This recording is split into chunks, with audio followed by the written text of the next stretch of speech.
சில பேரை இப்படி சொல்றது உண்டு, அடுத்தவங்களை அனுசரித்து நடந்துக்க தெரியல, அவன் என்ன சார் மனுஷன் அப்படிம்பாங்க. சக மனிதர்களோட எப்படி பழகிறது அப்படின்னு தெரியாததுனாலேயே பல பேர் இன்னைக்கு சங்கடப்பட்டுக்கிட்டு இருக்கிறாங்க. வசதி வாய்ப்பெல்லாம் சரியா இருக்கும், ஆனால் வாழ்க்கை சரியா இருக்காது. இன்னொருத்தர்கிட்ட எப்படி பேசுறது பழகிறதுங்கிறது தெரியாததுனால தான் இந்த அவஸ்தை. சரி, இந்த அவஸ்தை இல்லாமல் வாழறது எப்படி? இதுக்கு அனுபவசாலிகள் சில வழிமுறைகளை சொல்றாங்க. அதெல்லாம் என்னென்னங்கிறத இப்போ தெரிஞ்சுக்குவோம். முதல்ல நம்ம நாக்கு நம்ம கண்ட்ரோலில் இருக்கணும். வார்த்தைகளை கொட்டிவிட்டு அதுக்கப்புறம் அள்ள முடியாமல் கடந்து கஷ்டப்படக்கூடாது. எப்படி பேசுகிறோங்கிறதும் முக்கியம், பேசுகிறப்ப எப்படி முகத்தை வச்சிருக்கிறோங்கிறதும் முக்கியம். அன்பாக பேசினாலும் நல்லா இருக்கும். அப்படி பேசுகிறப்ப ஆதரவாக அவர் தோள் மேலே ஒரு கையை போட்டுக்கிட்டு பேசினா இன்னமும் நல்லா இருக்கும். ரெண்டாவது விஷயம், இன்னொருத்தர்கிட்ட பேசுகிறப்ப வாக்குறுதிகளை அள்ளி வீசக்கூடாது. கொடுக்குற வாக்குறுதி குறைச்சலாக இருக்கணும். அப்படி கொடுத்த வாக்குறுதியை கண்டிப்பாக நிறைவேற்றணும். நாம் ஒருத்தரை பாராட்டுறோம் அல்லது அவரை பற்றி அபிப்பிராயம் சொல்கிறோம்னா அது ஆக்கப்பூர்வமாக இருக்கணும். நம்ம பாராட்டு அல்லது விமர்சனம் அடுத்தவருடைய முன்னேற்றத்துக்கு உதவுறது மாதிரி இருக்கணும். நாம் சொல்கிறத கேட்டுட்டு அவன் தலையில் கையை வச்சுட்டு உட்காந்துடக்கூடாது. எப்பவும் உற்சாகமாக இருக்கணும், முகம் மலர்ச்சியாக இருக்கணும். மனுஷன் இருந்தால் வருத்தம், கவலை, ஏமாற்றம் எல்லாம் இருக்க தான் செய்யும். அதெல்லாம் மனசில் இருக்கட்டும். அந்த வருத்தமும் கவலையும் ஏமாற்றமும் சேர்ந்துக்கிட்டு நம்ம முகத்தில் இருக்கிற மலர்ச்சியை மூடி மறைக்கிறதுக்கு நாம் இடம் கொடுத்துடக்கூடாது. எந்த விஷயத்தை பற்றி யாருக்கிட்ட பேசினாலும் வெளிப்படையாக பேசணும், திறந்த மனசோட பேசணும். மூடி மறைச்சி முன்னு முழுங்கிக்கிட்டு இருக்கக்கூடாது. இன்னொருத்தர்கிட்ட பேசுகிறப்போ விவாதம் பண்ணுங்க, அது தப்பு இல்லை. ஆனால் வாதாடிக்கிட்டு இருக்கக்கூடாது. அதாவது என்ன சொல்கிறாங்கன்னா, டிஸ்கஸ் பண்ணலாம், ஆர்கியூ பண்ணக்கூடாதான். நம்மக்கிட்ட இருக்கிற நல்ல குணங்களை நாம் எடுத்து சொல்லிகிட்டு இருக்கக்கூடாது. அந்த நல்ல குணங்களே நம்மளை பற்றி எடுத்து சொல்லணும், அது மாதிரி நடந்துக்கணும். அதே மாதிரி அடுத்தவங்க கிட்ட உள்ள கெட்ட குணங்களை பற்றி அவசியம் இல்லாமல் நாம் பேச வேண்டியதில்லை. உங்களை பற்றி யாராவது தப்பாக பேசுகிறாங்களா, அப்படி அவங்க பேசுகிறதுல உண்மை இல்லையா அப்படின்னா அதை நீங்கள் பொருட்படுத்த வேண்டியதில்லை, விட்டுடலாம். அது தானாக போயிடும். ஒரு 4-5 பேரோட பேசிக்கிட்டு இருந்தீங்கன்னா எல்லாருக்கும் முக்கியத்துவம் கொடுங்க, யாரையும் அலட்சியப்படுத்தாதீங்க. தமாஷா பேசலாம், ஆனால் அவங்க தமாஷ் அடுத்தவங்களை கேலி பண்ணுறதா இருக்கக்கூடாது. நமக்கு கிடைக்க வேண்டியது கிடைக்கலையே அப்படிங்கிற தவிப்பு நம்மகிட்ட இருக்கக்கூடாது, அது தேவையில்லை. உங்கள் செயல்பாடுகள் தெளிவாக இருக்கட்டும், பாராட்டு தானாக அவங்கள தேடிட்டு வரும். இன்னொரு மனுஷனுடைய மனசில் கௌரவமான ஒரு இடத்த பிடிக்கணும்னா நாம் இந்த குணத்தையெல்லாம் நம்மகிட்ட வளர்த்துக்கணும். இதெல்லாம் அனுபவசாலிகள் சொல்லியிருக்கிற குறிப்புகள். இந்த குறிப்புகளை சரியாக புரிஞ்சுக்கணும், அது முக்கியம். தப்பாக புரிஞ்சுக்கிட்டா என்ன ஆகும் தெரியுமா? இதை கேளுங்க. ஒருத்தர் வந்தார், சார் அடுத்தவங்க தோள் மேலே கையை போட்டுக்கிட்டு அன்பாக பேசணும்னு சொன்னீங்க, அப்படிதான் பேசினேன். அவர் முதுக கூட தட்டி கொடுத்தேன், என் வேலை போயிட்டுது சார், வீட்டுக்கு அனுப்பிச்சிட்டாங்க அப்படின்னார். யாருக்கிட்ட அப்படி பேசுனீங்கன்னு கேட்டோம். என் முதலாளிகிட்ட சார் அப்படிங்கிறார் ரொம்ப சோகமா. ஒரு சின்ன பையன் வந்தான், அவனை பார்த்து ஒரு கேள்வி கேட்டோம். ஏன்ப்பா உங்க வீட்டில் அம்மா புத்திசாலியா அப்பா புத்திசாலியா அப்படின்னு. அவன் அலட்சியமா நம்மளை பார்த்து சிரிக்கிறான். என்ன சார் இது, இந்த காலத்தில் இது கூட தெரியாமல் இருக்கிறீங்களே அப்படிங்கிறான். ஒரு சின்ன பையன் நம்மளை பார்த்து இப்படி கேட்டு விட்டானே அப்படின்னு நினைக்கிறப்போ நமக்கு ஒரு மாதிரி ஆகிடும். அதுக்கப்புறம்தான் இந்த தாத்தா பாட்டிலாம் சொல்கிற ஒரு கதை ஞாபகத்துக்கு வந்தது. அது என்ன கதை தெரியுமா? ஒரு ஊரில் ஒரு அம்மாவும் பிள்ளையும் இருந்தாங்களாம். அந்த மகனுக்கு திடீர்னு தேசாந்திரம் போய் வரணும்னு ஆசை வந்துட்டுது. ஊராக போய் சுற்றி பார்க்கணுங்கிற ஆசை. அந்த அம்மாவுக்கு இது பிடிக்கல. மகனை பிரிஞ்சு இருக்கிறதுக்கு அவங்க மனசு இடம் கொடுக்கல. வேணாப்பான்னு சொல்லி பார்த்தாங்க, அவன் கேட்கல. திடீர்னு புறப்படவும் செஞ்சுட்டான். சரி, இனிமே அவனை தடுக்க முடியாதுன்னு முடிவு பண்ணிக்கிட்டாங்க அந்த அம்மா. இருந்தாலும் புத்திசாலித்தனமாக ஒரு யோசனை பண்ணாங்க.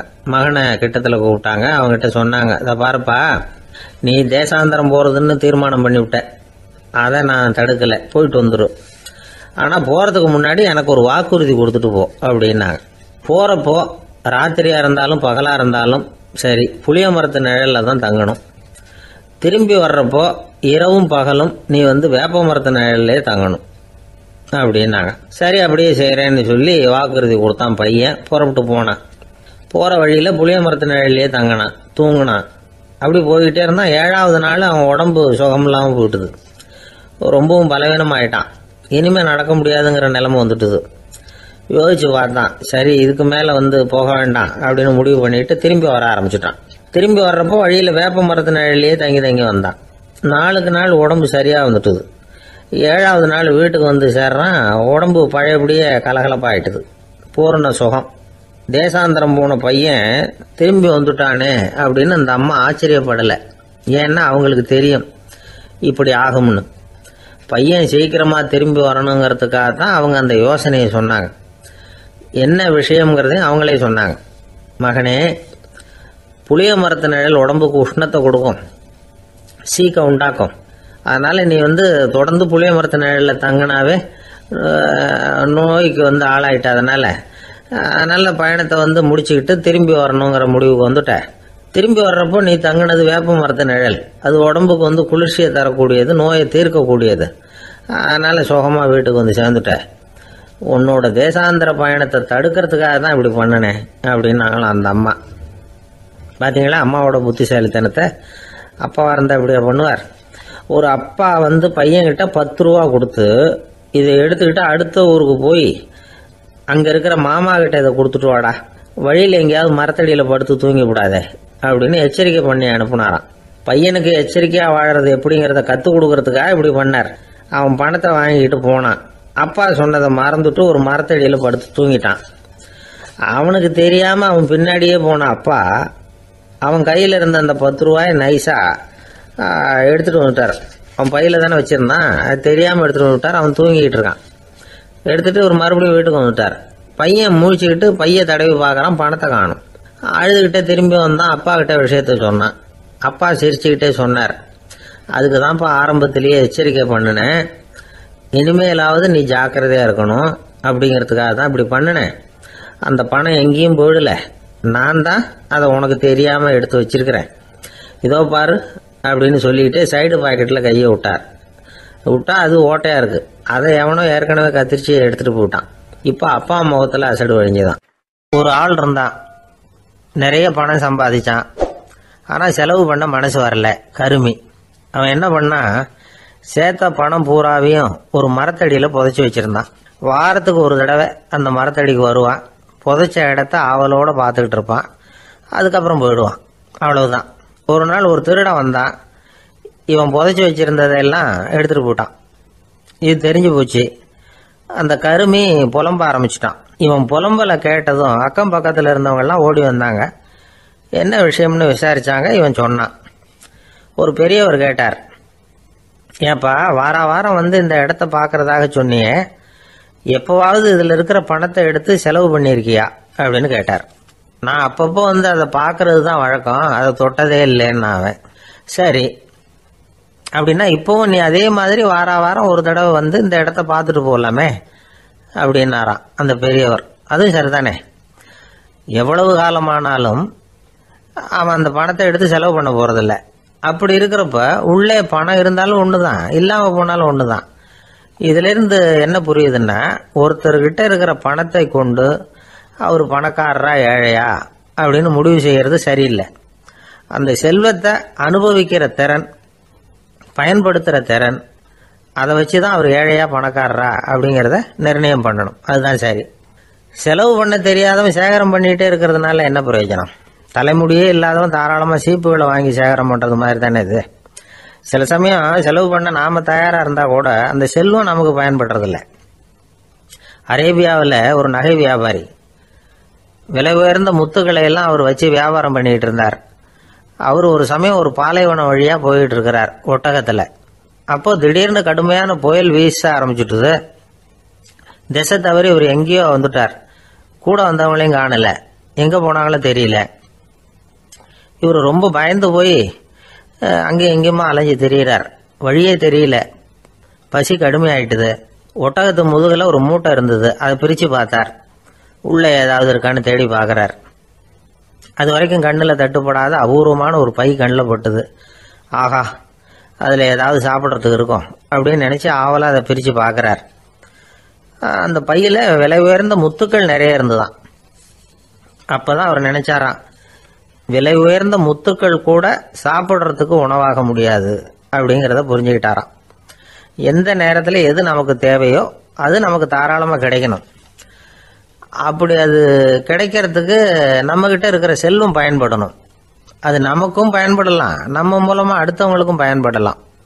அதுதான் செல்வத்தின் பயன். ஒரு மரத்தடியில் ஒருத்தன் உட்காந்து அழுதுகிட்டு இருந்தான். அந்த பக்கமா வந்த இன்னொருத்தன் ஏப்பா அழுதுகிட்டு இருக்கிறேன்னு கேட்டான். இந்த இடத்துல தான் பூமிக்கு அடியில் பணம் இருக்குது, புதைச்ச இடம் தெரியல, அதான் அழறேன் அப்படின்னா. நல்லா ஞாபகப்படுத்தி பாரு, எந்த இடத்துல புதைச்ச அப்படின்னு கேட்டான் இவன். அது எப்படி எனக்கு தெரியும், புதைச்சி வச்சிருக்கிறவன் நான் இல்லையே, எங்க எதிர்த்து வீட்டுக்காரன் அப்படின்னானா இவன். ஒரு பல்கலைக்கழகம், அங்கே ஒரு இலக்கிய பேராசிரியர், அவர் பாடம் நடத்திக்கிட்டு இருந்தார். ராபர்ட் ப்ரௌனிங் எழுதிய கவிதைகளை பற்றி சொல்லிகிட்டு இருக்கிறார். மாணவர்களும் ரொம்ப அக்கறையாக அதை கேட்டுக்கிட்டு இருக்கிறாங்க. ஒரு குறிப்பிட்ட கவிதையை பற்றி சொல்லும் பொழுது அந்த பேராசிரியருக்கே ஒரு சந்தேகம். அதாவது அந்த கவிதையின் சரியான அர்த்தம் என்னங்கிறதுல சந்தேகம். பேராசிரியர் யோசனை பண்ணார். அந்த கவிதையை முழுசாக புரிஞ்சிக்க முடியல. அதனால் மாணவர்களை பார்த்து சொன்னார், மாணவர்களே, ஒரு நாள் பொறுத்துங்க, இந்த கவிதையை எழுதின கவிஞர் எங்கள் வீட்டுக்கு பக்கத்தில் தான் இருக்கிறார். இன்னைக்கு சாயந்தரம் நான் அவரை நேரிலேயே போய் பார்க்குறேன். பார்த்து இதுக்கு என்னங்க அர்த்தம்னு கேட்டுட்டு வந்துடுறேன். அதுக்கப்புறம் உங்ககிட்ட சொல்கிறேன் அப்படின்னாராம். அன்னைக்கு சாயந்தரமே அந்த பேராசிரியர் கவிஞரை தேடிக்கிட்டு போயிட்டார். கவிஞர் அவங்க வீட்டில் அவர் பாட்டு உட்காந்துருந்தாராம். இவர் போய் அவர் முன்னாடி உட்காந்தார். அப்புறம் கேட்டார், ஐயா, அந்த கவிதையின் முழு பொருள் என்னன்னு தெரிஞ்சுட்டு போகிறதுக்காக வந்திருக்கிறேன் அப்படின்னாராம். எந்த கவிதை அப்படின்னாராம் அவர். இவர் அந்த கவிதையை சொல்லியிருக்கார். கவிஞர் கொஞ்சம் யோசனை பண்ணிவிட்டு அப்புறம் சொன்னாராம், பேராசிரியரே, நீங்கள் கொஞ்சம் தாமதமாக வந்துட்டீங்கன்னாராம். இவருக்கு ஒன்றும் புரியல. நீங்கள் என்ன சொல்கிறீங்க, நான் தாமதமாக வந்துட்டேன்னா? நீங்கள் தான் உயிரோடு இருக்கிறீங்களே, அப்படி இருக்கும்பொழுது நான் தாமதமாக வந்துட்டேன்னா அது எப்படி அப்படின்னு இவர் குழம்பி இருக்கிறார். இப்போ கவிஞர் சொன்னாராம், ஐயா, நான் உயிரோடு இருக்கிறேன்னா இல்லையாங்கிறது முக்கியம் இல்லை. நான் அந்த கவிதை வரிகளை எழுதினப்போ 2 பேருக்கு அதோட அர்த்தம் தெரிஞ்சிருந்தது. இப்போ ஒரே ஒருத்தருக்கு தான் அதோட அர்த்தம் தெரியும் அப்படின்னாராம். பேராசிரியர் யோசனை பண்ணியிருக்கார். அப்படின்னா அந்த ஒருத்தர் கவிஞர் ராபர்ட் ப்ரௌனிங்கை தவிர வேற யாரா இருக்க முடியும்? இவர் தான் அப்படிங்கிறத அவர் மனசுல நினைச்சுக்கிட்டார். அதனால சொன்னார், ஐயா, நான் தாமதமா வரல, அந்த கவிதையின் பொருள் என்ன அது சொல்லுங்கன்னார். பேராசிரியரே, நான் சொல்றது உங்களுக்கு புரியலன்னு நினைக்கிறேன். நான் இந்த வரிகளை எழுதினப்போ 2 பேருக்கு அதோட அர்த்தம் தெரிஞ்சிருந்தது.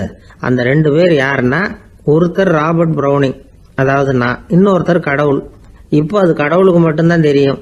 நானே இதை பற்றி பல தடவை யோசனை பண்ணி பார்த்தேன். இது ரொம்ப அழகானது, ஆனாலும் ரொம்ப வழுக்கலானது. அதை பிடிச்சிட்டோம்னு நினச்சிக்கிட்டு இருக்கும் பொழுதே காற்று மாதிரி அது உங்ககிட்ட இருந்து ஓடி போயிடுது. எனக்கு ரொம்பவும் வருத்தமாக தான் இருக்குது. நிச்சயமாக நான் தான் இந்த வரிகளை எழுதியிருக்கிறேன். அதில் அர்த்தம் இருக்குங்கிறது எனக்கு தெரியும், அதை நான் உணர்றேன். ஆனால் நீங்கள் என்னை மன்னிக்கணும், எனக்கே கூட அதை என்னால் விளக்க முடியல. அப்படி இருக்கும் பொழுது உங்களுக்கு எப்படி அதை நான் விளக்க முடியும் அப்படின்னாரா அந்த கவிஞர். அனுபவிக்கப்படக்கூடிய எல்லாமே விளக்கப்படக்கூடிய ஒன்றல்ல, விளக்கப்படும் எல்லாமே அனுபவிக்கப்படக்கூடிய ஒன்றல்ல அப்படிங்கிறது ஞானிகளுடைய கருத்து.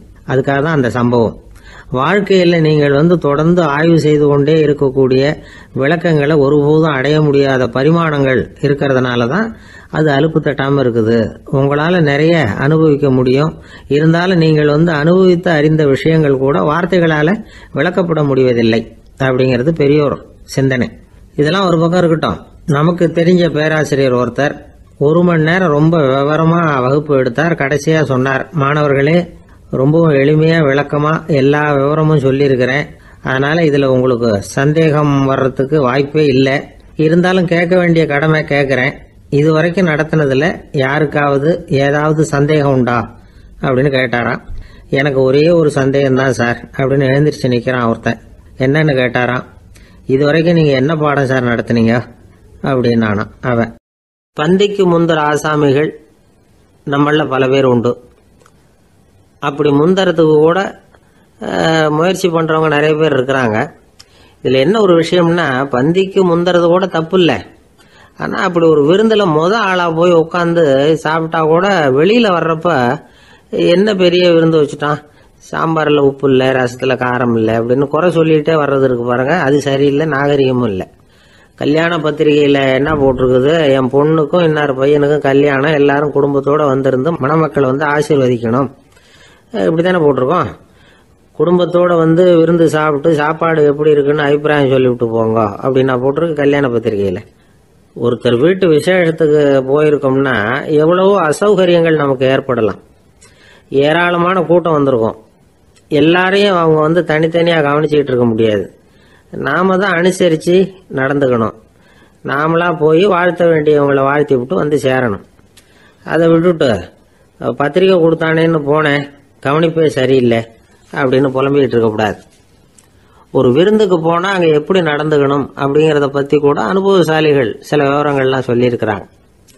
இந்த காலத்தில் கல்யாணம், பிறந்த நாள், அது இதுன்னு நிறைய விருந்துகள் நடக்குது. அதெல்லாம் எதுக்காக? மனித உறவுகளை வளர்த்துக்கிறதுக்காக தான், வேற எதுக்கு? ஒரு விருந்துக்கு போனால் அமைதியாக பொறுமையாக போய் உக்காரணும். அடித்து பிடிச்சிக்கிட்டு இடத்த பிடிக்க போகிறேன் அப்படின்னு நிற்கக்கூடாது. முதல் பந்தி நடந்துக்கிட்டு இருந்தால் அது முடிஞ்சு இலை எடுத்து சுத்தம் பண்ணதுக்கு அப்புறம் போய் உட்கார்றது தான் நாகரீகம். இலை எடுக்கிறதுக்கு முன்னாடியே அங்கே போய் உட்காந்தா நல்லா இருக்காது. நீங்கள் சாப்பிட்டுட்டு உட்காந்துருக்கீங்களா, சாப்பிட்றதுக்கு உட்காந்துருக்கீங்களா, பார்க்குறவங்களுக்கு சந்தேகம் வந்துடும். அதே மாதிரி இலையில எல்லா ஐட்டமும் பரிமாறினதுக்கு அப்புறம் சாப்பிட ஆரம்பிக்கணும். ஒவ்வொரு ஐட்டமாக வைக்க வைக்க நாம் பாட்டுக்கு எடுத்து உள்ளே தள்ளிகிட்டே இருந்தோம்னா எதை வச்சோம் எதை வைக்கலன்னு பரிமாறினவரே குழம்பி போயிடுவார். ஏன்னா எப்போ பார்த்தாலும் இலை காலியாகவே இருக்கும். சாப்பிட்றப்போ உங்கள் சாப்பாட்டையே நீங்கள் கவனிக்கணும். அடுத்தவங்க இலையில என்ன இருக்குது, பக்கத்தில் இருக்கிறவர் எதை அதிகமாக சாப்பிட்றார், இதெல்லாம் நமக்கு என்னத்துக்கு? எல்லாரும் சாப்பிட்டு முடிக்கிற வரைக்கும் பொறுமையாக இருக்கிறது தான் நல்லது. நீங்கள் மட்டும் திடீர்னு பாதியில் எழுந்திரிச்சு பக்கத்தில் இருக்கிறவங்களுக்கு சங்கடமாக இருக்குமேங்கிறதெல்லாம் யோசிக்காமல் நீங்கள் பாட்டு எழுந்திரிச்சு போகக்கூடாது. பக்கத்தில் உள்ளவங்க உங்களை எழுந்திரிக்க சொன்னால் எழுந்திரிச்சு போகலாம்.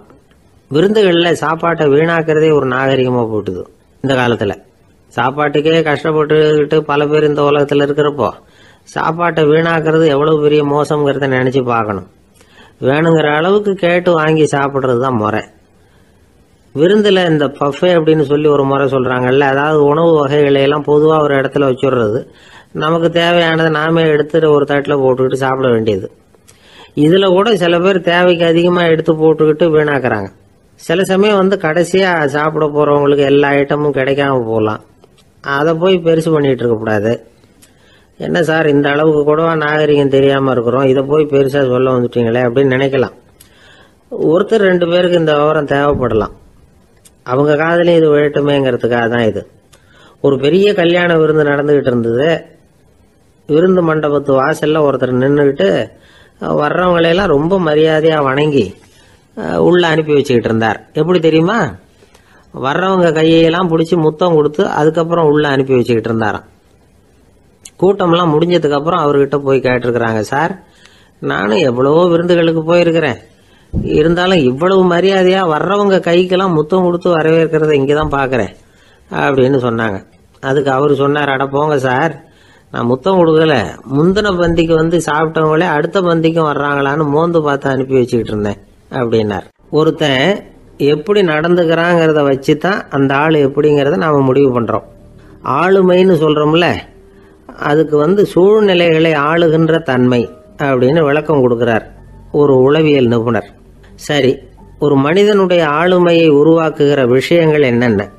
பிறப்பு, வளர்க்கப்பட்ட விதம், படிப்பு, நண்பர்கள், சமுதாயம், இப்படி நிறைய உண்டு. ஆளுமையின் அடிப்படையில் சில மனநோய்கள் உண்டாகுது. அதெல்லாம் என்னென்னங்கிறத தெரிஞ்சு வச்சுக்கிட்டோம்னா நம்ம கூட இருக்கிறவங்கள அடையாளம் கண்டுபிடிக்கிறதுக்கு அது ரொம்ப உபயோகமாக இருக்கும். ஃப்ரெனாய்டு ஆளுமை அப்படின்னு ஒன்று. இந்த கோளாறு உள்ளவங்க எப்படி இருப்பாங்க தெரியுமா? அதிக உணர்ச்சி, சந்தேகம், பொறாமை இதெல்லாம் அதிகமாக இருக்கும். வளைஞ்சு கொடுக்க மாட்டாங்க. அடுத்தவங்களோட இணக்கமான உறவு இருக்காது. அவங்க செய்கிற தப்புக்கெல்லாம் அடுத்தவங்களை குறை சொல்லிகிட்டு இருப்பாங்க. இது ஒரு ரகம். அடுத்தது ஸ்கிசாய்டு ஆளுமை அப்படின்னு சொல்கிறாங்க. இந்த கோளாறு உள்ளவங்க அடுத்தவங்களோட பழக கூச்சப்படுவாங்க. சின்ன வயசுலேயே இது ஆரம்பமாயிடுது. பகல் கனவுலேயே சஞ்சரிப்பாங்க. அவங்களுடைய விரோதம், கோபம் இதை கூட வெளியில் காட்டிக்க முடியாமல் இருப்பாங்க. இவங்களுக்கு அகமுகம், பிரச்சனைகள்லேருந்து ஒதுங்கி எதுலேயும் ஈடுபாடு இல்லாதவங்களாக இருப்பாங்க. இப்படி ஒரு ரகம். அடுத்தது சைக்ளோதமிக் ஆளுமை அப்படின்னு சொல்கிறாங்க. அது என்னென்னா உணர்ச்சிகளில் ஏற்றத்தாழ்வு அதிகமாக இருக்குமா. சில சமயம் பார்த்தா மகிழ்ச்சியாக இருப்பாங்க, சில சமயம் சோகமாக உட்காந்துருப்பாங்க. அவங்க மனநிலைக்கு தகுந்த மாதிரி சமூக நிகழ்ச்சிகளில் பங்கெடுத்துக்குவாங்க. இன்னொரு வகை என்னென்னா எண்ணப்பீடிகை ஆளுமை அப்படின்னு பேர் வச்சிருக்கிறாங்க. அதுக்கு இவங்களுக்கெல்லாம் கரெக்டாக இருக்கணும், எல்லாம் சட்டத்திட்டம் எதுலேயும் ஒரு ஒழுங்குமுறை, இப்படி எதிர்பார்க்குற மனோபாவம். இவங்க எதிர்பார்ப்புக்கும் அரண்முறைக்கும் மற்றவங்க கட்டுப்படணும்னு நினைப்பாங்க. இந்த நிலைமை நீடிச்சா என்ன ஆகும் தெரியுமா? அலைக்கழிக்கிற எண்ணங்கள் திரும்ப திரும்ப ஒரே செயலை செய்ய தூண்டுற மன தளர்ச்சிக்கு ஆளாயிடுறாங்க. அடுத்தது ஹிஸ்டீரியா ஆளுமை. சின்ன விஷயத்தையெல்லாம் பெருசுபடுத்தி நாடகமாக்குற நடிகர்கள் இவங்க. உணர்ச்சி அதிகம் உள்ளவங்க. இவங்க மன எழுச்சியில் பக்குவமின்மை, குழந்தைத்தனம், முதிர்ச்சியின்மை எல்லாம் இருக்கும். தன்னலம் மிக்க குணம். பிறர் தன்னை மட்டுமே கவனிக்கணும்னு நினச்சி செயல்படுறது, இதெல்லாம் இவங்க அடையாளம். அடுத்த ரகம் எப்படின்னா வளர்ச்சியற்ற ஆளுமைன்னு சொல்கிறாங்க. அடுத்தவங்களோட இணங்கி போக முடியாதவங்க, அறிவு, மன எழுச்சி, சமூக உறவு இதில் எல்லாம் போதுமான வளர்ச்சியையும் நிறைவையும் பெற முடியாதவங்க. இவங்களால வாழ்க்கையில் முன்னேற முடியாது. பிச்சைக்காரங்க, குற்றவாளிகள் இவங்ககிட்டெல்லாம் இது மாதிரியான ஆளுமை அதிகமாக இருக்குமா. அடுத்தது என்னென்னா சோர்வுடைய ஆளுமை. எதுலேயும் உற்சாகம் இல்லாமல் சோர்ந்து போயிருப்பாங்க.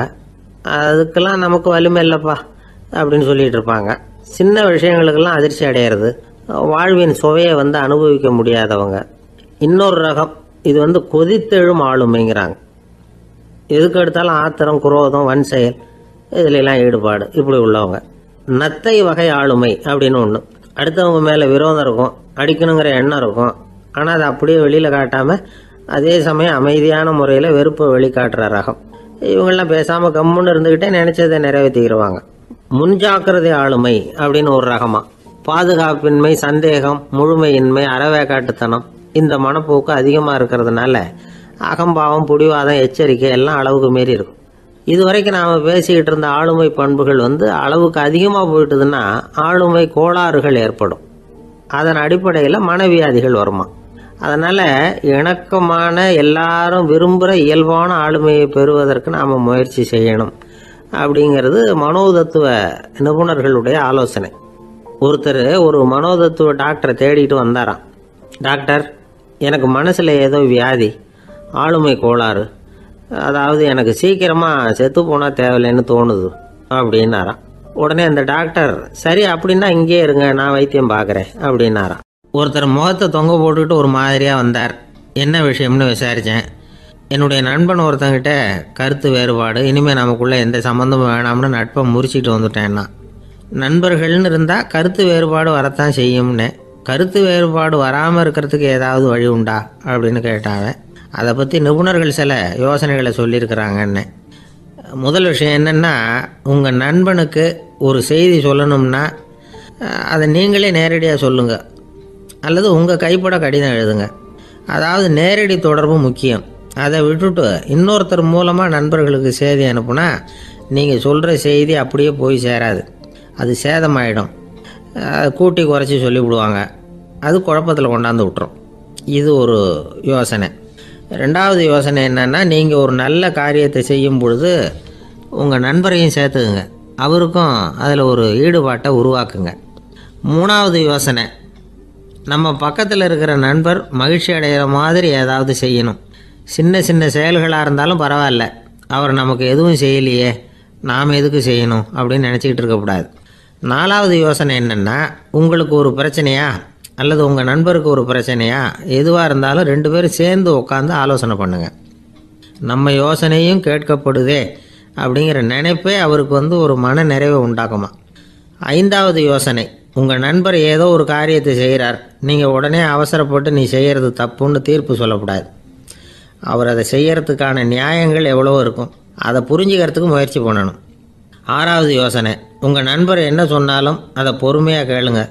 அவர் சொல்கிறத புரிஞ்சுக்கணும், அவர் சொல்ல விரும்புகிறத புரிஞ்சுக்கணும், அவர் சொல்ல முடியாமல் தவிக்கிறதையும் புரிஞ்சுக்கணும். இப்படி 3 விதமாகவும் அவரை புரிஞ்சுக்கிட்டு அதுக்கு தகுந்த மாதிரி செயல்படணும். 7வது யோசனை என்னென்னா, உங்கள் நண்பர் உங்ககிட்ட ஏதோ ஒரு கருத்தை சொல்கிறார், அது உங்களுக்கு பிடிக்கல, அதுக்காக உடனே நீ சொல்கிறது சரியில்லை, நான் ஒத்துக்க மாட்டேன் அப்படின்லாம் மறுத்துக்கிட்டு இருக்கக்கூடாது. அவர் சொல்கிறத கேட்கணும், பொறுமையாக சிந்திக்கணும், அதுக்கப்புறம் பதில் சொல்லணும். இப்படிலாம் நடந்துக்கிட்டால் நண்பர்களுக்குள்ள கருத்து வேறுபாடு வர்றதுக்கு வாய்ப்பே இருக்காது அப்படின்னு வல்லுநர்கள் தொகுத்து சொல்லியிருக்கிறாங்க இந்த யோசனைகளை. எனக்கு தெரிஞ்ச சில நண்பர்கள் உண்டு, அவங்களுக்குள்ளேயும் கருத்து வேறுபாடுகள் வராமல் இருக்கிறதுக்கு சில நுட்பங்களை கையாளுறது உண்டு. ஒருத்தர் சொன்னார், அந்த டாக்டர் சின்ன வயசுலேருந்து என் கூட பழகினவர், நாங்கள் 2 பேரும் இணை பிரியாத நண்பர்கள். இருந்தாலும் எனக்கு உடம்பு சரியில்லைன்னா நான் அவர்கிட்ட வைத்தியம் பார்த்துக்க மாட்டேன் அப்படின்னார் ஒருத்தர். ஏன் அப்படின்னு கேட்டேன். எங்கள் நட்பு கெட்டுப்போடக்கூடாது இல்லையா, அதனால தான் அப்படின்னார் இவர். ஒரு சிகை அலங்கார கூடம். ரொம்ப சுறுசுறுப்பாக எல்லாரும் வேலை செஞ்சுக்கிட்டு இருக்கிறாங்க. முடி வெட்டிக்க வந்திருக்கிறவங்க நிறைய பேர் எல்லாரும் வரிசையாக உட்காந்துருக்குறாங்க. அந்த சமயத்தில் திடீர்னு கதவை திறந்துக்கிட்டு ஒருத்தர் உள்ளே வர்றார். அவர் ஒரு பெரிய மனிதர். அவரும் முடி வெட்டிக்கிறதுக்காக தான் உள்ளே வந்திருக்கிறார். அவரை பார்த்த உடனே அங்கே வரிசையில் உட்காந்துருந்தவங்க எல்லாரும் எழுந்திரிச்சு அவர்கிட்ட வந்துட்டாங்க. அவரை சுற்றி நின்றுக்கிட்டாங்க. எப்படி இருக்கிறீங்க, நல்லா இருக்கீங்களா அப்படின்னு விசாரிக்க ஆரம்பிச்சிட்டாங்க. எல்லாம் முடிஞ்சதும் வந்தவர் கேட்டார், வரிசையில் கடைசியாக இருக்கிறவர் யார் அப்படின்னு கேட்டார். ஏன்னு கேட்டாங்க. நான் அதுக்கு அடுத்தபடியாக உட்காரணும், அதுக்காக தான் கேட்குறேன் அப்படின்னார். உடனே அங்கே இருந்தவங்கெல்லாம் என்ன சொன்னாங்க தெரியுமா? நீங்கள் வரிசையில் காத்திருக்கக்கூடாது, நீங்கள் அரசாங்கத்தின் தலைவர், உங்களுக்கு நேரம் முக்கியம், அதனால் நீங்கள் முன்னாடி போங்க அப்படின்னு சொன்னாங்க. ஆனால் அதை அவர் கேட்கல. தோழர்களே, உங்களுடைய கருத்துக்கு ரொம்ப நன்றி. எல்லாரும் வரிசையாக தான் வரணும், அதுதான் முறை. வரிசையில் வரணுங்கிற நடைமுறையை நானும் பின்பற்ற விரும்புகிறேன். நாம் எல்லாரும் சமமானவர்கள் அப்படின்னார். இப்படி சொல்லிவிட்டு வரிசையில் கடைசியாக இருந்த ஒரு நாற்காலியில் போய் உட்காந்துக்கிட்டார். தன் சட்டை பையில் இருந்த ஒரு செய்தித்தாளை எடுத்தார், படிக்க ஆரம்பிச்சிட்டார். ஆனால் அங்கே இருந்தவங்களால இதை பார்த்துக்கிட்டு சும்மா இருக்க முடியல. ஒருத்தர் எழுந்திரிச்சு வந்தார். ஐயா, இப்போ என்னுடைய முறை வந்திருக்குது, நான் தான் போக வேண்டிய முறை. உங்களை இங்கே காத்திருக்க வைக்கிறத விட ஒரு 5 ஆண்டுகளுக்கு கூட நான் முடி வெட்டிக்காமே இருந்துட முடியும் அப்படின்னார். அவர் மறுபடியும் சொன்னார், ஐயா, நீங்கள் வரிசை முறையை தாண்டி போக விருப்பப்படல, சரி, ஆனால் என்னுடைய முறையை மாற்றி கொடுக்கறதுக்கு எனக்கு முழு உரிமை இருக்குது. இதுக்கு பதிலாக உங்களுடைய கடைசி இடத்த நான் எடுத்துக்கிறேன், இதை நீங்கள் மறுக்க முடியாதுன்னார். அங்கே இருந்த மற்றவங்களும் இதை ஒரு மனசாக வற்புறுத்த ஆரம்பிச்சிட்டாங்க. அந்த பெரிய மனிதர் பார்த்தார், சரின்னு கடைசியாக ஒத்துக்கிட்டார்.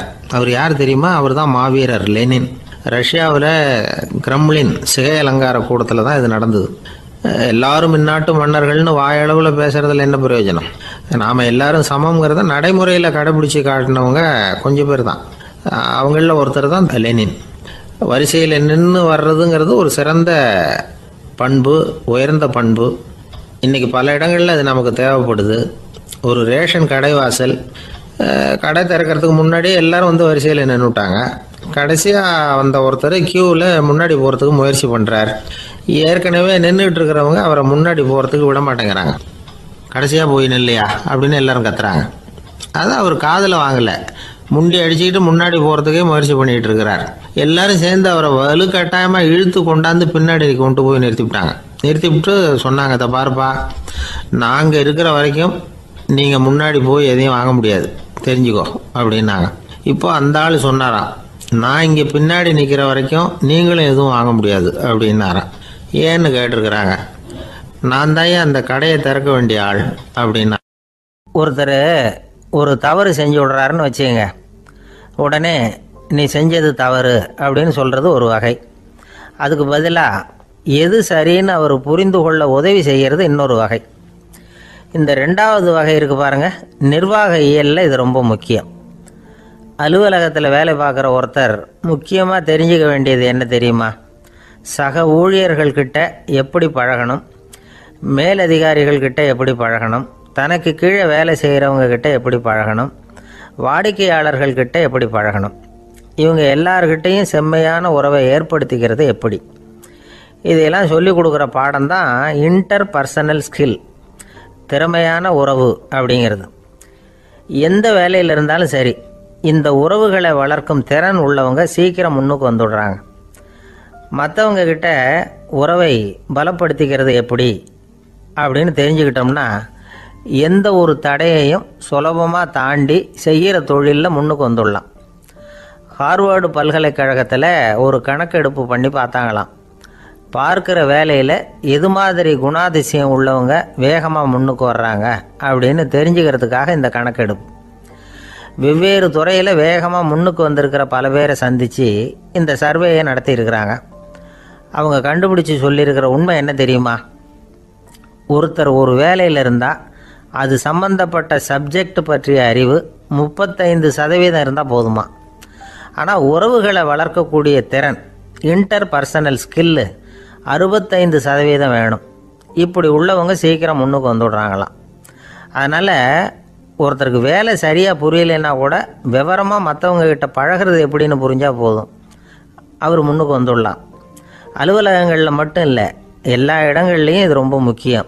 வீட்டுக்குள்ளேயும் இது ரொம்ப முக்கியம், வீட்டுக்கு வெளியேயும் இது முக்கியம். அடுத்தவங்க கிட்ட பழகிறது எப்படிங்கிறத தெரிஞ்சுக்காதவன் வாழ்க்கையில் முன்னேற முடியாது. இன்னைக்கு ஆயுதங்களால் காயப்படுத்தி கொள்ளுகிறவர்களை விட வார்த்தைகளால் காயப்படுத்தி கொள்ளுகிறவர்கள் தான் அதிகம். பெரியவங்க என்ன சொல்கிறாங்க தெரியுமா? நீங்கள் இந்த பூமியில் பிறந்ததன் அர்த்தம் பூர்த்தி ஆகணும்னா அடுத்தவங்களுக்கு உதவி பண்ணுங்க. அடுத்தவங்களுக்கு உதவி செய்ய முடியாவிட்டால் கூட பரவாயில்லை, ஆனால் யாரையும் புண்படுத்தி விடாதீங்க அப்படின்னு சொல்கிறாங்க. எனக்கு தெரிஞ்ச ஒருத்தர் ஒரு அலுவலகத்தில் வேலை பார்க்குறார். அவர் சொல்லுவார், எனக்கு இந்த இன்டர்பர்சனல் ஸ்கில் ரொம்ப அதிகம் சார்.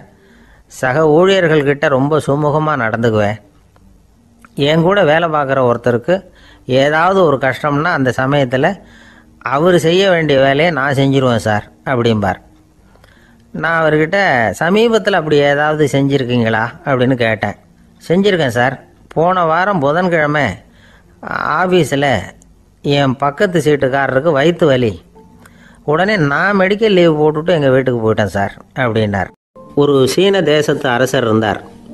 அவருக்கு வயசாயிட்டுது. அவருக்கு அடுத்தபடியாக அவருடைய புள்ள பட்டத்துக்கு வரணும், ஆட்சி பொறுப்பை ஏற்றுக்கணும். ஒரு நல்ல தலைவனுக்கு இருக்க வேண்டிய பண்புகள்லாம் தன்னுடைய மகனுக்கு இருக்கணும்னு விரும்பினார் அந்த அரசர். அதனால் இளவரசனை பக்கத்தில் இருந்த ஒரு குரு கிட்ட அனுப்புனார். இளவரசன் அவர்கிட்ட போய் சேர்ந்தான். அந்த குரு என்ன பண்ணார் தெரியுமா? இவனை பார்த்து சொன்னார், இதை பாருப்பா, நீ என்ன பண்ணுற, இப்போவே பக்கத்தில் இருக்கிற காட்டுக்கு போ, நடு காட்டில் போய் ஒரு இடத்துல உட்காந்துக்கோ. அங்கே என்னென்ன சத்தம்லாம் உன் காதில் விழுதுன்னு கவனித்து கேளு. உன் காதில் விழுந்த ஓசைகள் என்னென்னங்கிறத என்கிட்ட வந்து சொல்லு, அதுதான் எனக்கு தெரியணும், உனக்கு வேலையும் அதுதான் அப்படின்னு சொல்லி அனுப்பி வச்சுட்டார். இளவரசன் காட்டுக்கு போனான். குரு சொன்னபடியே ஒரு இடத்துல உட்காந்து கவனித்து கேட்டான். அதுக்கப்புறம் குருக்கிட்ட திரும்பி வந்தான். என்னென்ன சத்தம்லாம் கேட்ட அப்படின்னு கேட்டார் குரு. குருவே, காட்டில் நான் பறவைகள் சத்தம்லாம் கேட்டேன், மிருகங்களின் ஓசையையும் கேட்டேன், இதை தவிர இடி மின்னல் மழை இதுகளோட சத்தத்தையும் கேட்டேன் அப்படின்னா. குரு யோசனை பண்ணார், நீ இன்னமும் சரியாக கேட்கல, அதனால் மறுபடியும் காட்டுக்கு போ, கொஞ்ச நாள் தங்கியிருந்து கேட்டுட்டு வா அப்படின்னார். இளவரசனுக்கு ஒன்றும் புரியல. இருந்தாலும் குருவின் கட்டளையாச்சே, மறுக்க முடியுமா? உடனே அவன் மறுபடியும் காட்டுக்கு போனான். ஒரு இடத்துல உட்காந்தான். கொஞ்ச நேரம் உன்னிப்பாக கவனித்து கேட்டான். சில நாள் கழித்து குருக்கிட்ட திரும்பி வந்தான். குருவே, இந்த தடவை சில துல்லியமான சத்தங்களை எல்லாம் கேட்டான். தேனி பறக்கிற சத்தம், நீரோடையின் மெல்லிய ஓசை, இதெல்லாம் கேட்டேன்னா. குரு சிரித்தார். நீ மறுபடியும் காட்டுக்கு போ, இன்னும் சில நாள் அங்கே இரு, முழுமையாக கவனமாக கேட்டுக்கிட்டு வா அப்படின்னு சொல்லி அனுப்பி வச்சுட்டார். இளவரசனுக்கு குழப்பம் அதிகமாயிட்டுது. ஒன்றுமே புரியல. மறுபடியும் காட்டுக்கு போனான். மௌனமாக ஒரு இடத்துல உட்காந்துட்டான். அப்படியே தியானத்தில் ஆழ்ந்துட்டான்.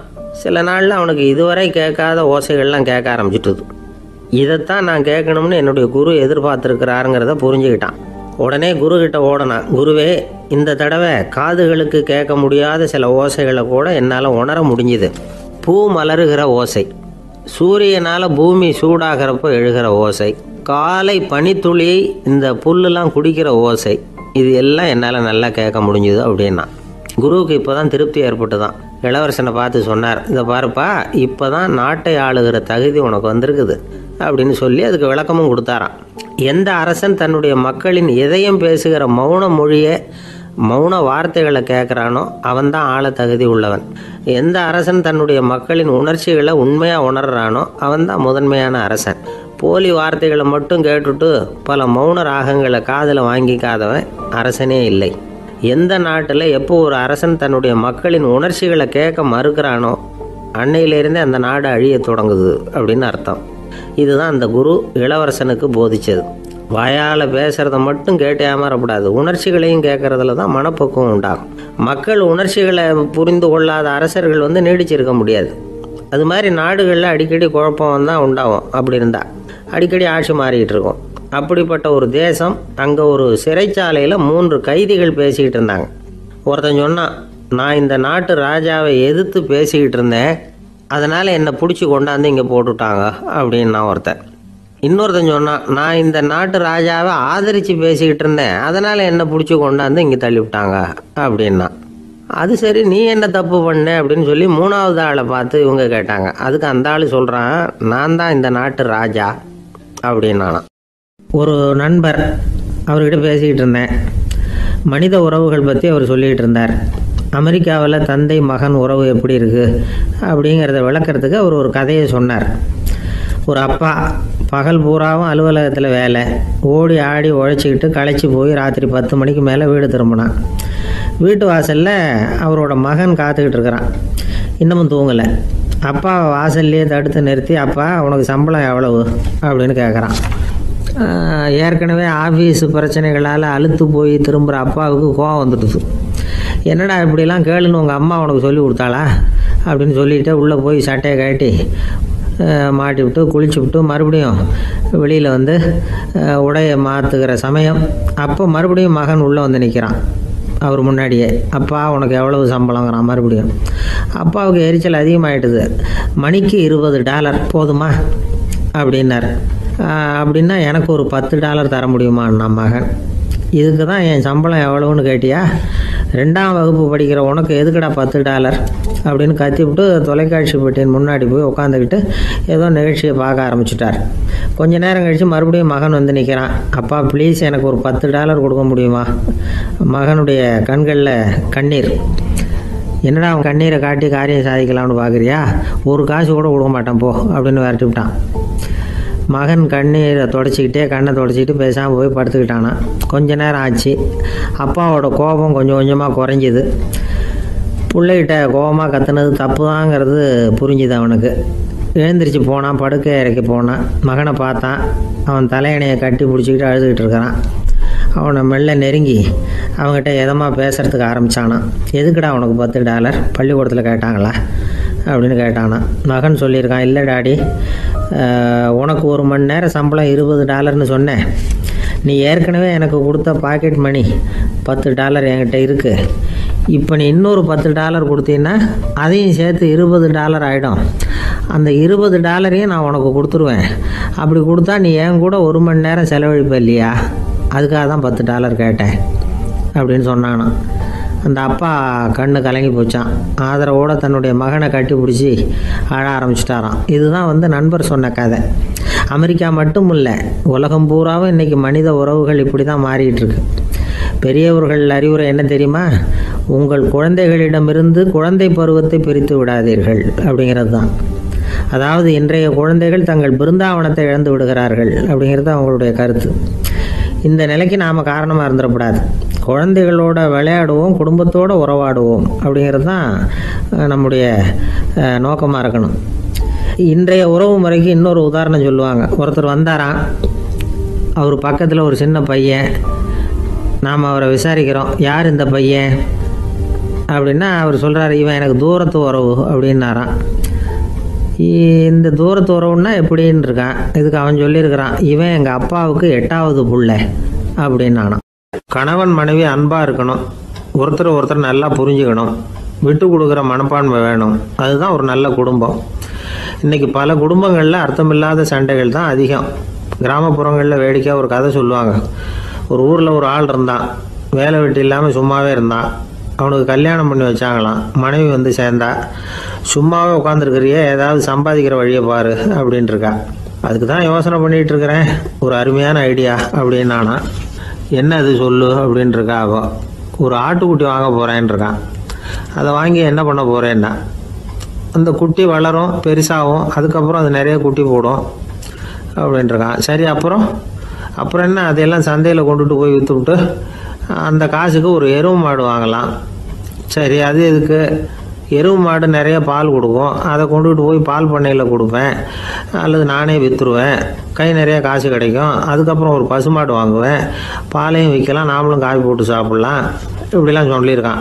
அப்போ அந்த பொண்ணு சொல்லிச்சான், அடுத்த தெருவில் இருக்கிற எங்கள் அம்மா வீட்டுக்கும் கொஞ்சம் பால் கொடுத்து அனுப்பலாம் அப்படின்ட்டுருக்கா அந்த பொண்ணு. இந்த இடத்துல கணவனுக்கு கோவம் வந்துட்டுது. அதே எப்படி உங்கள் அம்மா வீட்டுக்கு எதுக்கு கொடுக்கணும், அதெல்லாம் முடியாதுன்றிருக்கான். இந்த இடத்துல சண்டை ஆரம்பமாயிட்டுது. கொஞ்ச நேரத்தில் 2 பேரும் சத்தம் போட ஆரம்பிச்சிட்டாங்க. கடுமையான சண்டை நடக்கிறத பக்கத்து வீட்டுக்காரன் காதில் வாங்கினான். அவன் ஓடியாந்தான். அவனுக்கு தெரியும், வாங்காத மாட்டுக்காக இப்படி சண்டை போட்டுக்கிட்டு இருக்கிறாங்கங்கிறது அவனுக்கு புரியும். அவன் ஓடி வந்து சொன்னான், ஏண்டா உன்னோட பசுமாட்டை ஒழுங்காக கட்டி போடக்கூடாதான்ருக்கான். என்னடா சொல்கிறேன்னா, இவன் உன் மாடு என் தோட்டத்தில் வந்து மேய்ஞ்சுட்டுது, பயிரெலாம் நாசமாயிட்டுது, 10,000 ரூபா அளவுக்கு சேதம், அதை வாங்கிட்டு போகிறதுக்கு தான் வந்தேன், குடுறா 10,000 நானா. இவன் அரண்டு போயிட்டான். அப்புறம் சொன்னா, டே நான் இன்னும் மாடே வாங்கலையே, அதுக்குள்ளே அது வந்து எப்படிடா உன் தோட்டத்தில் மேயும், என்னடா வளர்றேன்ருக்கான். நீ தாண்டா இப்போ உளறிக்கிட்டு இருக்க, மாடே வாங்கலை, அதுக்குள்ளே எப்படிடா வந்து உன்னுடைய மனைவி அவங்க அம்மா வீட்டுக்கு பால் கொடுத்து அனுப்ப முடியும் அப்படின்னு அவன் கேட்டானா. நம்ம ஆளுக்கு இப்போ தான் புத்தி வந்துதான். அர்த்தமே இல்லாத சண்டை போட்டுக்கிட்டு இருக்கிறோம் அப்படிங்கிறத அவன் புரிஞ்சுக்கிட்டானான். இது நம்ம முன்னோர்கள் சொல்லியிருக்கிற ஒரு கதை. சண்டையில் தான் அர்த்தம் இல்லையே தவிர கதையில் அர்த்தம் உண்டு. அதாவது இல்லாத விஷயங்களுக்காக சண்டை போட்டுக்கிட்டு இல்லறத்தை வீணாக்கிக்கிட்டு இருக்கிற மனிதர்கள் இன்றைக்கு நிறைய பேர் இருக்கிறாங்க. ஒருத்தன் தன்னுடைய மனைவியை பற்றி மாமனார்கிட்ட புகார் சொன்னானா, மாமா உங்கள் பொண்ணு அர்த்தமில்லாத சண்டை போடுறா, எதுக்கு எடுத்தாலும் எடுத்தெறிஞ்சு பேசுகிறா அப்படின்ட்டுருக்கான். நீ எப்படி மாப்பிள்ளை அதை சமாளிக்கிற அப்படின்னு கேட்டிருக்காரு அவர். அவள் எடுத்தெறியறது என் மேலே படாமல் ஒதுங்கி நின்றுக்கிறேன் அப்படின்னு நானா இவன். ஒரு பெரியவர்கிட்ட பேசிக்கிட்டு இருந்தேன். அவர் என்கிட்ட ஒரு கேள்வி கேட்டார். திருடர்கள் எத்தனை வகை தெரியுமா உனக்கு அப்படின்னார். இதுதான் அவர் கேட்ட கேள்வி. எதுக்காக என்ன பார்த்து அந்த கேள்வி கேட்டார் தெரியல. இருந்தாலும் நான் அவருக்கு பதில் சொன்னேன். திருடர்களில் எத்தனையோ வகை உண்டுங்க. கார் திருடன், சைக்கிள் திருடன், முகமூடி திருடன், எப்படி சொல்லிகிட்டே போகலாம். இருந்தாலும் என்னுடைய சிற்றறிவுக்கு எட்டின வரையில் திருடர்களை 2 வகையாக பிரிக்கலாம் அப்படின்னு நினைக்கிறேன். ஒன்று ராத்திரியில் திருடுற திருடன், இன்னொருத்தன் பகலில் திருடுற திருடன். அதாவது பகல் திருடன், ராத்திரி திருடன் அப்படின்னு பெரியவர் சிரித்தார். என்ன சிரிக்கிறீங்களே, என்ன கள்வர்கள் 4 வகை அப்படின்னு ஆரம்பித்தார். எப்படின்னு கேட்டேன். சாப்பாட்டுக்கு இல்லாமல் திருடுறாங்க பாருங்க, அது ஒரு வகையான். சாப்பாட்டுக்கு இருந்தும் திருடுறாங்க பாருங்க, அது ஒரு வகையான். இதை தவிர இன்னும் ஒரு 2 வகை திருட்டு உண்டு. அது என்னன்னா, ஆண்டவன்கிட்ட இருந்து நாம திருடுற திருட்டு, இன்னொன்று என்னன்னா நம்ம கிட்ட இருந்து ஆண்டவன் திருடுற திருட்டு அப்படின்னார். எனக்கு ஒன்றும் புரியல. என்ன சார் இது, ஆண்டவனையே திருடன்னு சொல்றீங்களே அப்படின்னு ஆச்சரியமா. ஆமாங்க, ஆண்டவனை கல்வன்னு சொல்றது இல்லையா. காஞ்சிபுரத்துக்கு பக்கத்தில் திருக்கார்வனம் அப்படின்னு ஒரு ஊர் இருக்கு. அங்கே உள்ள பெருமாளுக்கு கல்வர்னு தான் பேர். அது மட்டும் இல்லை, திருமங்கையாழ்வார் தம்முடைய திரு நெடுந்தாண்டகத்தில் கார்வனத்துள்ளாய் கல்வா அப்படின்னு தான் அழைக்கிறார் அப்படின்னு நிறைய உதாரணம்லாம் சொல்ல ஆரம்பித்தார். அதுக்கப்புறம் அவர்கிட்ட பேசி நான் புரிஞ்சுக்கிட்ட விவரங்களை தான் நான் இப்போ உங்ககிட்ட சொல்ல போகிறது. அதாவது அவர் சொன்ன முதல் வகை திருடர்கள் சாப்பாட்டுக்கு இல்லாமல் திருடுறவங்க. இவங்களை திருத்தி போடலாம். சாப்பாட்டுக்கு இருந்தும் பணம் சேர்க்கணுங்கிற ஆசையால் பொய் கணக்கெல்லாம் எழுதுறாங்க பாருங்க, அவங்க தான் 2வது வகை. 3வது வகை திருட்டு தான் மிகப்பெரிய திருட்டு. இறைவனுக்கு சொந்தமானதை நம்முடையதுன்னு நினைக்கிற திருட்டு. எது இறைவனுக்கு சொந்தமானது அப்படின்னா ஆத்மா. பகவானுக்கு சொந்தமான ஆத்மாவை நம்முடையதுன்னு நினைக்கிறது தான் அந்த மாபெரும் திருட்டு. இதுக்கு பேர் தான் ஆத்மாபகாரமா. சரி, இதுக்கு பரிகாரம் என்ன? எல்லாம் இறைவனுடையது, நமக்கு ஒன்றும் இல்லை அப்படின்னு நினைக்கிறது தான் இதுக்கு பரிகாரம். இதெல்லாம் இருக்கட்டும். 4வது திருட்டு ஒன்று சொன்னோம்ல, ஆண்டவன் நம்மகிட்ட இருந்து திருடுறது. அது எப்படி? ஆண்டவனை கல்வன்னு சொல்கிறாங்க, அது சரி. அவர் என்னத்தை திருடினார்? இப்போ இன்னொருத்தருக்கு சொந்தமான ஒன்றை எடுத்து வச்சுக்கிறது தான் கள்ளத்தனம். ஆனால் ஆண்டவன் எடுத்துக்கிட்டோம்னா இருக்கிறது எல்லாமே அவனுக்கு சொந்தம். அப்படி இருக்கிறப்போ அவரை எப்படி கல்வன்னு சொல்கிறது? இது என்ன புரியாமல் இருக்குதே அப்படின்னு சொல்லி பார்த்தா அதுக்கும் விளக்கம் சொல்கிறாங்க அவங்க. அதாவது ஆண்டவனுக்கு உருவமே கிடையாது, அரூபமாக இருக்கிறவன், அதாவது உருவம் இல்லாமல் இருக்கிறவன். அப்படி உள்ள பகவான் நம்மளை மாதிரி உருவத்தில் இருக்கிறான். நம்மளை மாதிரியே கையை காலு மூக்கெல்லாம் இருக்குது ஆண்டவனுக்கு. இந்த உருவம் நம்மகிட்ட இருந்து திருடினது தானே. அவன் தன்னுடைய உண்மையான திருமேனியை நமக்கு காட்டாம, அதாவது தரிசனம் கொடுக்காம இருக்கிறது கள்ளத்தனம் தானே. அதனால தான் இதுவும் ஒரு பெரிய திருட்டு, இருக்கிறதுலேயே மிகப்பெரிய திருட்டு அப்படிங்கிறார். என்கிட்ட பேசிக்கிட்டு இருந்தார், இந்த விஷயம்லாம் சொல்லிட்டு இருந்தாரு அந்த பெரியவர். அதாவது திருட்டை ஆன்மீக நோகத்தில் அவர் பார்க்குறார். நம்ம பார்வையில் இதை விட அபூர்வமான திருட்டுலாம் இங்கே உண்டு. அபூர்வமான திருடர்களும் உண்டு. ஒரு திருடன் சிறையிலிருந்து விடுதலையாகி வெளியில் போனான். கொஞ்ச நாளில் மறுபடியும் திரும்பி ஜெயிலுக்கு வந்துட்டான். அப்போது சிறை அதிகாரி அவனுக்கு அறிவுரை சொன்னாராம். ஏன்பா இப்படி அடிக்கடி தப்பு பண்ணிவிட்டு ஜெயிலுக்கு வந்துவிடுறியே, உனக்கு சொந்த பந்தம் எதுவும் இல்லையா? உனக்கு அப்பா, அண்ணன், தம்பிகள் அவங்க கூட எல்லாம் சேர்ந்து வாழணுங்கிற ஆசை இல்லையா அப்படின்னு கேட்டிருக்கார். அவங்களோட சேர்ந்து வாழணுங்கிற ஆசை எனக்கு நிறைய உண்டுங்க சார் அப்படின்னு அவன். அப்புறம் எதுக்கு இப்படி ஜெயிலுக்கு வந்துடுற அப்படின்னாரான் அவர். அவங்க எல்லாருமே இங்கே தானே சார் இருக்காங்க அப்படின்னு அவன். ஒரு ஊரில் ஒரு துறவி இருந்தார், புத்த சமய துறவி. அந்த ஊர் மன்னன் அவரை பற்றி கேள்விப்பட்டிருக்கான். ஒரு நாள் புறப்பட்டு போனான், துறவியின் பாதங்களை தொட்டு வணங்கினான். அதுக்கப்புறம் சொன்னான், ஐயா, நான் உங்களை அரண்மனைக்கு அழைச்சிட்டு போகிறதுக்காக வந்திருக்கிறேன். இனிமேல் நீங்கள் இங்கே எதுக்கு இருக்கணும் அப்படின்னு அவன் மனசுக்குள்ளே என்ன நினைப்புன்னா, இவர் எங்கே வர போகிறாரு, நான் ரொம்ப எளிமையானவன், எனக்கு எதுக்கு அரண்மனை வாசம்னு சொல்லிவிடுவார் அப்படின்னு நினச்சிருக்கான். ஆனால் அந்த துறவி என்ன பண்ணார் தெரியுமா? அப்படியா, சரி போகலாம், வா, போய் உன் ரதத்தை கொண்டுட்டு வா, அரண்மனைக்கு போகும்பொழுது அதுக்கு தகுந்த மாதிரி ஆடம்பரமாக போகணும் அப்படின்னு விட்டாரான். துறவி இப்படி சொன்னதும் அந்த மன்னனுக்கு மனசுக்குள்ளே சந்தேகம் வந்துட்டுது. இவர் உண்மையிலேயே துறவி தானா, ஏமாத்து பேர் வழி மாதிரி தெரியுதே அப்படின்னு நினச்சிருக்கான். இருந்தாலும் இனிமேல் என்ன பண்ணுறது, சொல்லியாச்சு. ரதத்தை கொண்டுகிட்டு வந்தான். துறவி ஏறி உக்காந்தார். பக்கத்தில் ராஜா. அவர் ரொம்ப உற்சாகமாக வரார். இவன் ரொம்ப சோர்ந்து போய் வரான்.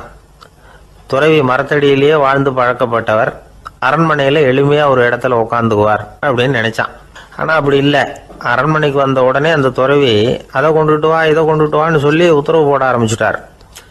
அரண்மனையில் இருந்தால் அரசனை மாதிரி இருக்கணும் அப்படிங்கிறார்.